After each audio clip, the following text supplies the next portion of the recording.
Hi, and welcome back to Barely Keto. I'm Carl.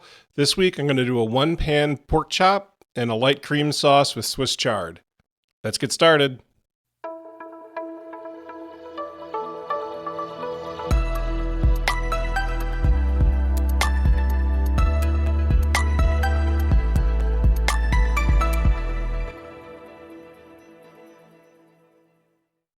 So I did this whole thing in my Dutch oven, and I had some bacon on hand that was about to turn, so I thought I'd give it a try with bacon fat instead of with avocado oil.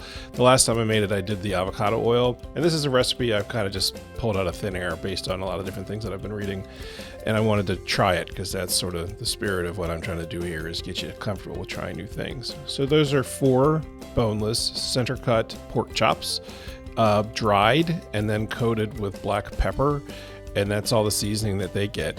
And then you're going to cook it over about medium high heat. It depends on the BTUs that you have for your stove. And then you want to just turn them one time. So you're going to cook it about 7 to 10 minutes per side. I used the lid to try to reduce the splattering. It didn't really work. This is a messy fry. And you're going to cook these until they're done. And that is 145 degrees for pork.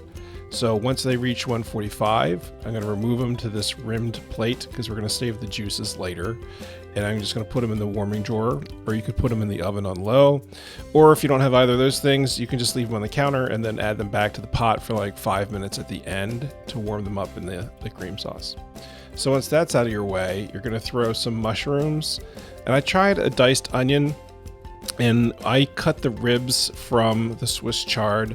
I chop those up and use those as well. It's really good fiber, and it's silly to waste it. So you're going to get these nice and golden brown. Oh, little guest surprise bomb there from Jim, the husband, giving it a thumbs up because he's had it before.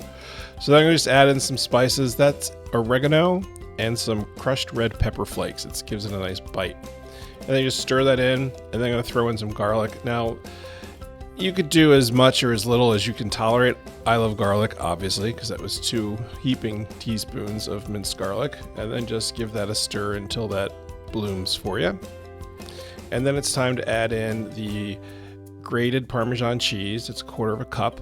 And this is going to be the base for your cream sauce. And then a 1/2 cup of heavy cream. And that immediately starts melting as soon as it hits the heat. So you want to give that a really good stir. And then you're going to need to start adjusting your heat. So if you're cooking at a medium high, you definitely want to turn that down to a medium low at this point, or you're going to scorch your dairy.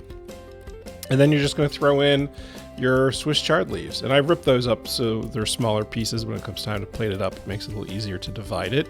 Otherwise, you're pulling out big chunks.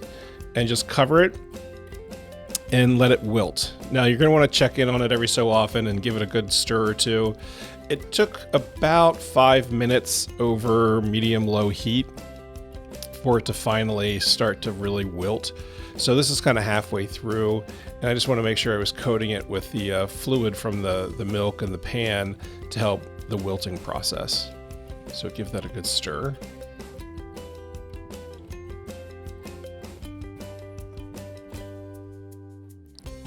And we're almost done. This is a meal where the majority of time you're going to spend is prepping. So I'm just about ready to serve. So I've put the pork chops in another container, and I'm pouring the juice back in. Going to mix that in. So it's not a heavy cream. You can see it's pretty viscous. And then it's time to serve it. So I got my pork chop, and then it makes 4 pork chops. So this serves 4 people. This is probably the first thing I've made where I would feel comfortable serving it to people that weren't on the keto diet, because it's tasty and it's great because you've got your meat and your veg all in one dish. Oh, another thumbs up of approval.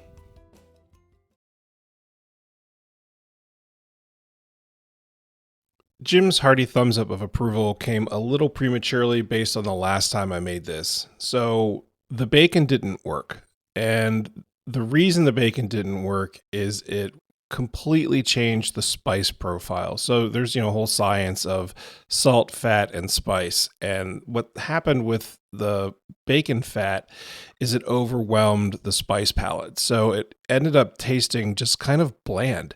So I'm going to put the recipe up as I made it the first time. It's still a tremendous dish. You make it exactly the same way, only instead of doing the bacon, you'll just fry it in some avocado oil, and it will be delicious. Trust me, this is definitely going in the books. So this is up there with that buttered chicken. It's delicious.